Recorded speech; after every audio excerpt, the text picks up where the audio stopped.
So give me three takeaways for prevention of Alzheimer's. Uh, the diet and the supplements, I assume that you're talking about. Is there anything in general that you could tell us?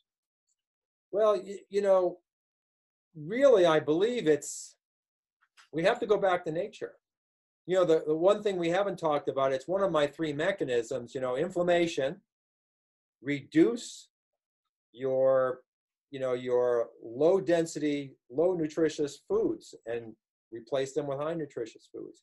But then sensitivity in the gut is a big issue. So if you have any sign of gut dysbiosis, it's called the enteric nervous system, the connection between the gut nervous system and the brain. If your gut isn't optimal, you are what you absorb, not what you eat. So if you're eating well, but you have gas, you have bloating, you have constipation, you have a little reflux, you have eroding teeth, your gut is not, you're not pooping regularly.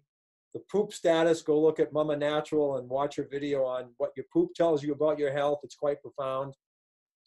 And these are things you have to correct. So, nutritious food, fermented foods, probiotic and prebiotic foods. I'm Polish, blessed to be Polish. I used to think it was a curse because I was born to a middle-class Polish and the brunt of a lot of intelligent jokes. Maybe that's why I went to MIT and Harvard, right? But cabbage, probiotic, prebiotic, sauerkraut, cold slaw, great for the gut, helps with digestion. We're eating too much protein. That's increasing our actual sugar levels. So cut down on protein, increase vegetables. Don't get rid of the animal protein, though. And then infection.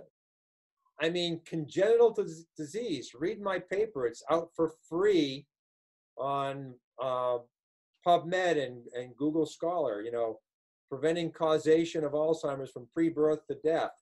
We can get congenital, that means passed on from mom and dad, infection that can take hold later in life. Take care of your teeth. These are the three biggest things. And I believe you can be Alzheimer's free. I believe we had societies that were completely Alzheimer's free. And everybody said, well, we died younger. Not true. 1870 England was a classic called the mid-Victorian period. Those mid-Victorians lived as long as Brits did today, but it's very unusual. They're well documented their health. They had 1/10 of degenerative disease. Why? They were poor people too. They had a little garden in the backyard and they had chickens. And guess what?